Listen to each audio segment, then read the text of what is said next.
Good afternoon. My name is Samy Garcia-Torres. I'm from Peru. I'm making my master's PUCP, and I'm going to talk about my research project. So it's about debris management in residential areas after a seismic event. It's a case of study in Tacna. Tacna city is located at the border with Chile, so it's the area with the highest seismic risk in the coast of Peru. This is the outline. More or less what I'm going to talk about is the introduction with the importance of the project, the methodology that I am applying for this, the case of study, and results and conclusions. Well, earthquakes are natural phenomena that can cause or can produce amounts of debris or waste according its magnitude, epicenter, and location.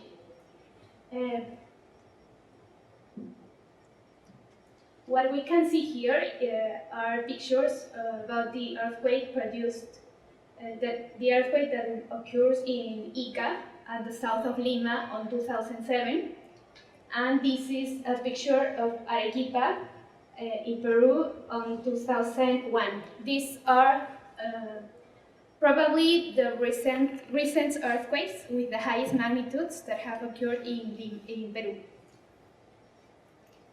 So I'm going to show this example about what happens in Pisco.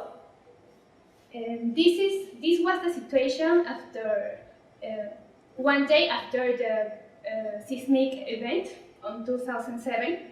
So the main problem here was that were not plans with there were not plans with the debris management objective. So during the first days after the earthquake was produced, the government didn't know what to do with this amount of debris. So the majority of them were thrown out to the beaches because this place is located in the coast of Peru. So how can we avoid this from happening again? This was the main question, and the relevance of the project is basically divided in three ideas.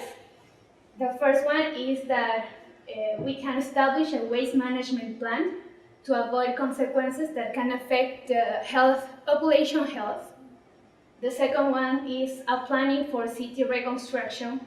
And the third one is that these results can be part of a project that can focus on recycling and reuse of waste. So the main objective of this project is to create a methodology to characterize and quantify the debris generated after an earthquake and after different scenarios of magnitudes. So I'm going to explain about the methodology that I have proposed. This is a framework that contains more or less the steps that I have used. As the first part, it was the data collection. After this, it was made a characterization of the residential sector, basically making a housing census, making a characterization of materials per housing type, and making a field work, traveling to this place. The next step was analyzing the vulnerability, taking account three scenarios of magnitudes, and this was able, in this case, we used the tool Capra GIS to analyze the vulnerability in this specific area.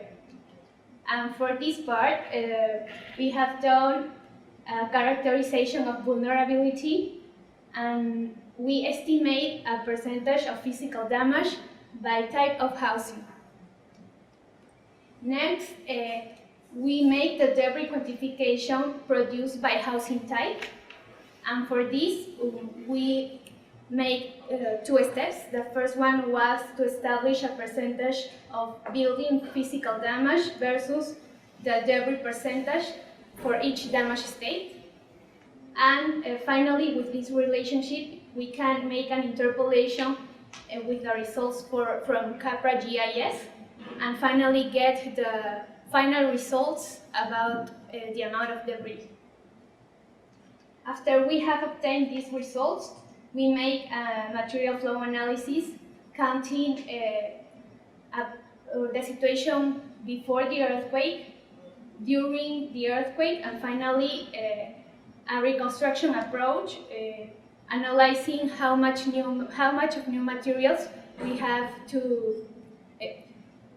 to supply Tacna for the reconstruction stage.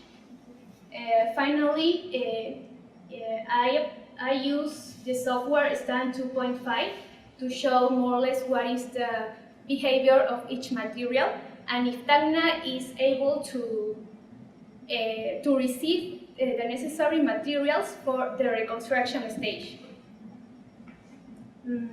After this, we make a reconstruction approach, establishing times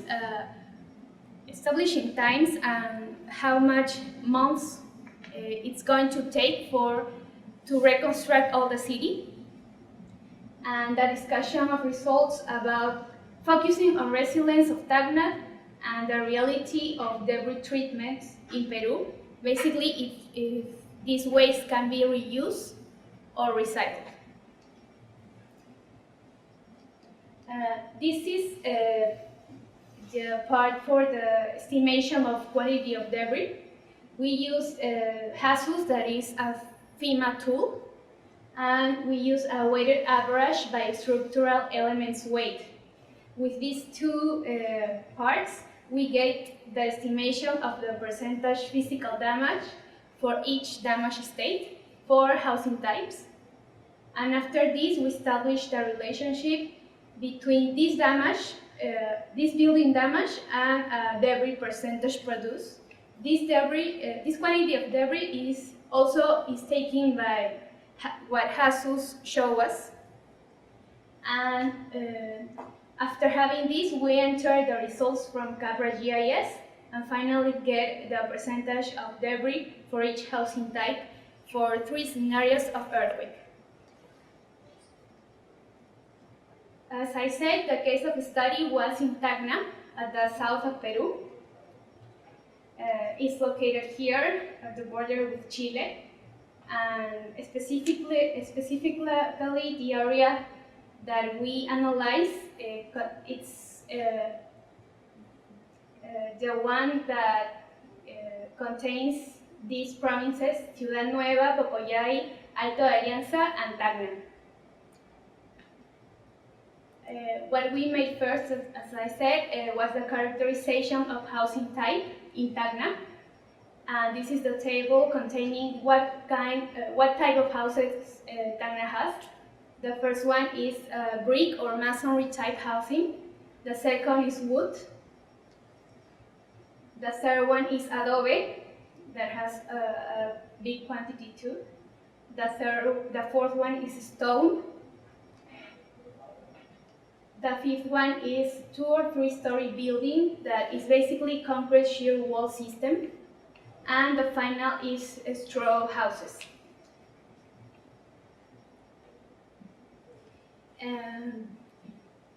In this part, I'm going to explain what is CAPRA and how we get the results from this. CAPRA GIS is a software who can give us results about damage for infrastructures. And in this case, in this picture, we can see that the red part is basically the epicenter of the earthquake, and the green part is a farther area from the epicenter area zone. For CAPRA GIS, we have to enter some information. First, it was important to get the database with the numerical data for each type of housing. Second, to enter the vulnerability functions for each type of house, as you can see here. Then it was necessary to to get 3 scenarios. And finally, the effects of site that we can see here for Tacna. The yellow part has the lowest seismic risk, and the red part is the area with the highest seismic risk. Well, the estimation, in this part, we estimate the relationship between the percentage of physical damage for the building and the percentage of debris for each damage state. As I said, I used ISSST for this part. The ISSST description of structural elements damage, and it was possible to associate this damage for each structural element for the building. I'm going to show an example of this. This is the masonry, for the masonry housing type. We have this list of structural elements: wall columns, beams, slabs, walls, and mortar of walls. Then, according what has with ISSST description, we can establish this table that shows us the percentage of damage for each structural element. As you can see the letters here. And according what was described by ISSST damage, we can establish this percentage for each damage state: slight, moderate, extensive, and complete. In this complete, you can see that it's 100% of destruction. Finally, we establish the percentage from weighting characterization of houses. In this case, we have the elements here, and what's the percentage of each element in kilograms according to the total of the material. After making a weighting average, we can see here the percentage of results about damage associated with the damage level. Sorry, this is Spanish. It's the same: slight, moderate, extensive, and complete. And here is the damage associated with the housing type: masonry, wood, adobe, and buildings. After this, we just get this part, the percentage of physical damage, and we have from ISSST what is the percentage of debris per material, in this case, for each damage level. For example, this is for masonry houses. The percentage of debris in this light stage is 5% of brick, 0 in steel, and concrete 0. But for the extensive, we can see a higher results, as we can see here. And the analysis was done for these 4 types of houses: masonry, wood, adobe, and 2 or 3 story buildings. Finally, after we have this relationship, we make an interpolation with the results that we have obtained from CAPRA GIS. So this is the final results. We entered here the results obtained by CAPRA, and we make the interpolation for getting the percentage of debris. These scenarios were establishing according seismic magnitudes. This is the highest one with 8.6 in Richter scale. This is around 7 in Richter scale, and this is about 5.5 also in Richter scale.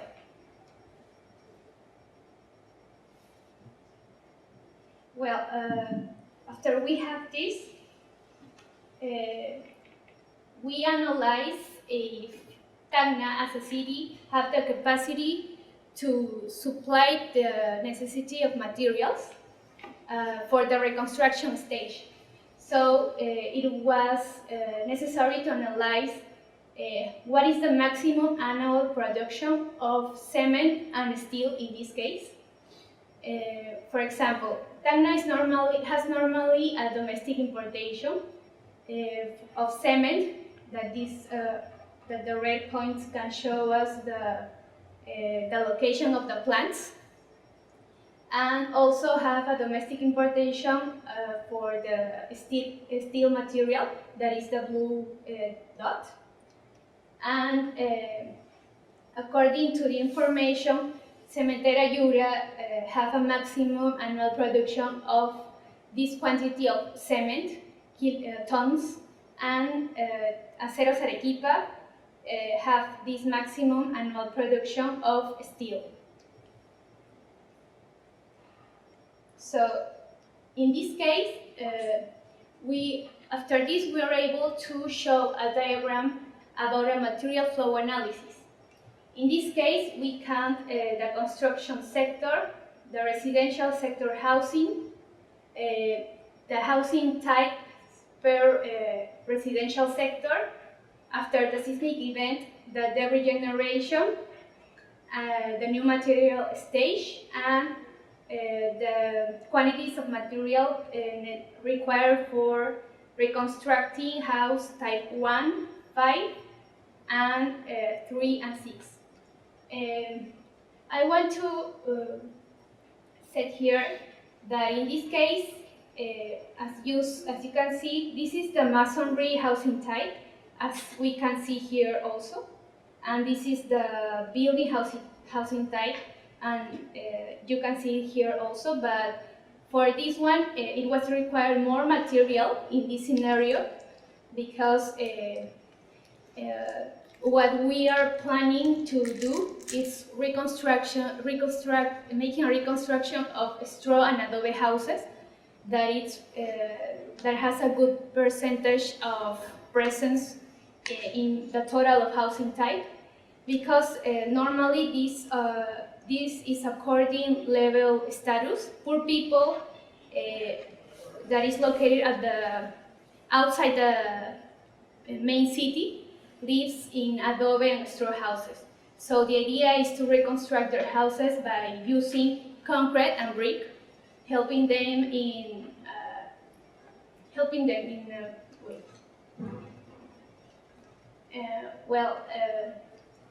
the conclusions about this is the debris estimation is the first step to a rough estimation of new materials that will be needed to rebuild homes after a seismic event. It is relevant to create more landfills with a good capacity of storage of waste and debris. And finally, it's important that citizens should think that with their help and with the government help should ensure an optimal reconstruction process for the city. After this, I want to say that we are making a reconstruction approach with the results that we have. I haven't mentioned that because we have to study better this part. And I want to say thank you to my advisor, Ramzy Kahhat, and to el Instituto Geofísico del Perú. Thank you.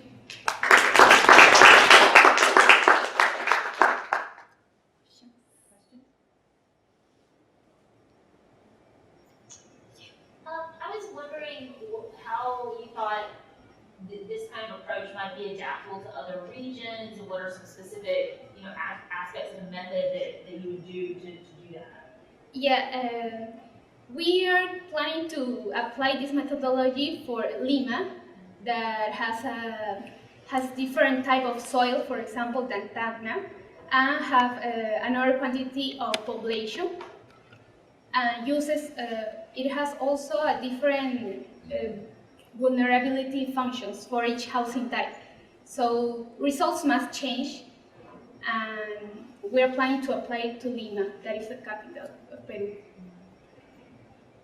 Do the vulnerability functions change for each house type because they're different kinds of materials, or yes? Yeah, it's basically because it's different type of materials per housing type, and For example, we can see here that adobe, that is this blue line,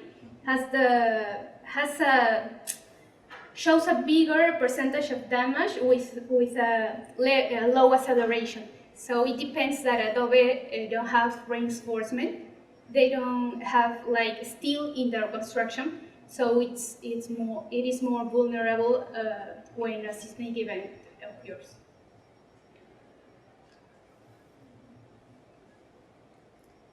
I have another question. So is a building's vulnerability just solely based upon the materials that it's built of? Is the building vulnerability solely dependent upon the materials in the building, or is that an assumption? Is the vulnerability depends on the materials and where the area that is located. Okay. So it is important the soil, as I said in this part. Any last questions?